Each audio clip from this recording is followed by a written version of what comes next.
بسم اللہ الرحمن الرحیم۔ السلام علیکم۔ میری آپ سبھی سے التجا ہے کہ ایک مرتبہ درود ابراہیمی پڑھ لیجیے گا۔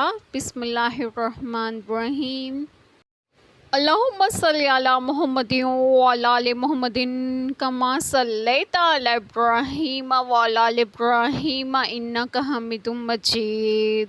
اللہم بارک علی محمد وعلی آل محمد کما بارکت علی ابراہیم وعلی آل ابراہیم انک حمید مجید۔ بسم اللہ الرحمن الرحیم۔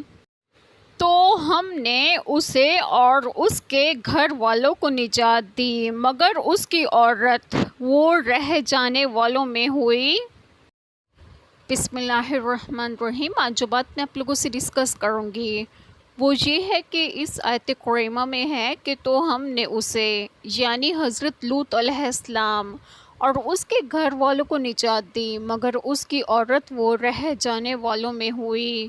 وہ کافر تھی اور اس قوم سے محبت رکھتی تھی، یعنی تیسری اور چوتھی آیتوں میں قوم سدوم کی اس کجروی اور بے حیائی کی سزائے آسمانی کا ذکر ہے، اور یہ کہ اس پوری قوم پر اللہ تعالیٰ کا عذاب نازل ہوا۔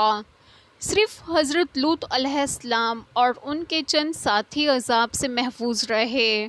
قرآن کریم کے الفاظ میں یعنی ہم نے لوط علیہ السلام اور ان کے اہل کو عذاب سے نجات دی۔ یہ اہل کون لوگ تھے؟ بعض حضرات مفسرین کا قول ہے کہ اہل میں 2 لڑکیاں تھیں جو مسلمان ہوئی تھیں، بیوی بھی مسلمان نہ ہوئی تھی۔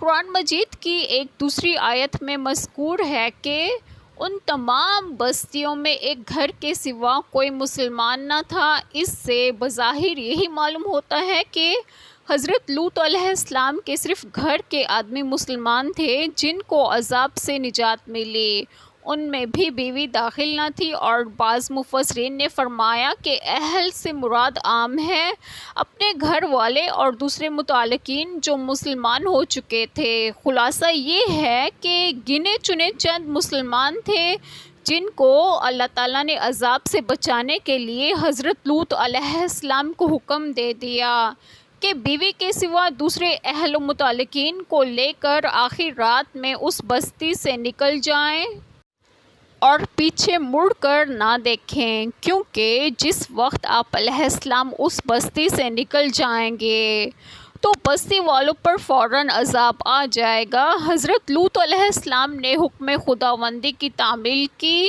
اپنے اہل و متعلقین کو لے کر آخر شب میں سدوم سے نکل گئے۔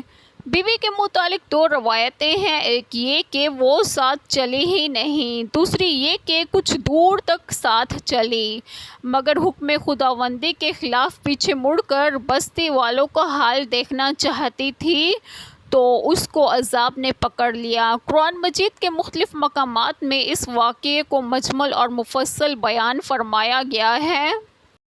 یہاں اس آیت کریمہ میں صرف اتنا مذکور ہے کہ ہم نے لوط علیہ السلام اور ان کے اہل و متعلقین کو عذاب سے نجات دے دی مگر ان کی بیوی عذاب میں رہ گئی۔ البتہ حضرت لوط علیہ السلام کی بیوی جس کا نام واحلہ تھا وہ آپ علیہ السلام پر ایمان نہ لائی بلکہ کافر ہی رہی۔ وہ اپنی قوم سے محبت رکھتی تھی اور ان کی جاسوسی کرتی تھی، یہ عذاب میں مبتلا ہوئی۔